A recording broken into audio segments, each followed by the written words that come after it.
તો જૂનાગઢ જિલ્લાના માળિયાહાટીના તાલુકાના અમરાપુર ગામના એક યુવાનને ફેસબુક માધ્યમથી એક મહિલા સાથે સંપર્ક થયો હતો।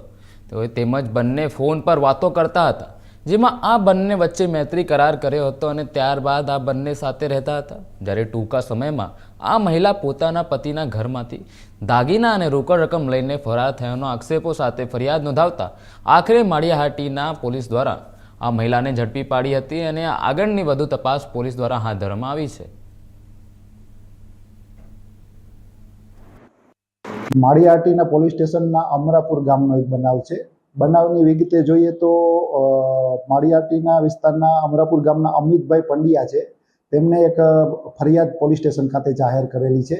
ફરિયાદની હકીકત જોઈએ તો જે અમિતભાઈ છે 5 મહિના પહેલા એક રોશની નામની યુવતી સાથે મેટ્રોમોનિયલ સાઇટ ઉપરથી ઓનલાઈન કોન્ટેક્ટમાં આવેલ હતા।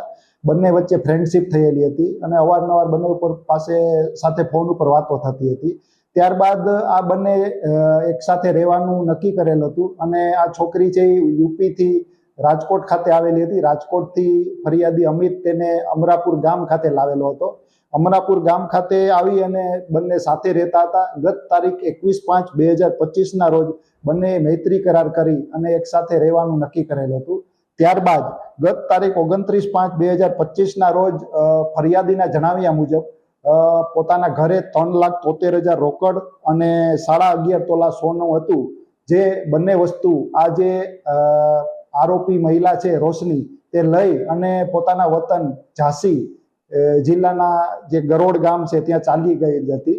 ત્યારબાદ ફરિયાદીએ પોતાની જે મૈત્રી કરાર કરેલ યુવતી છે તેમનો સંપર્ક કરેલો હતો અને તેમની સાથે વાતચીત કરેલ તો બંનેને ફરીથી પાછો કોન્ટેક્ટ થયેલ અને આ યુવતીએ કીધેલ કે ભાઈ હું મારા કૃત્ય બદલ માફી માંગુ છું અને આપણે બંને ફરીથી સાથે રહીએ, જેથી આ ફરિયાદી આ યુવતીને પરત ઝાંસી જઈ અને અમરાપુર ખાતે લાવેલ હતો।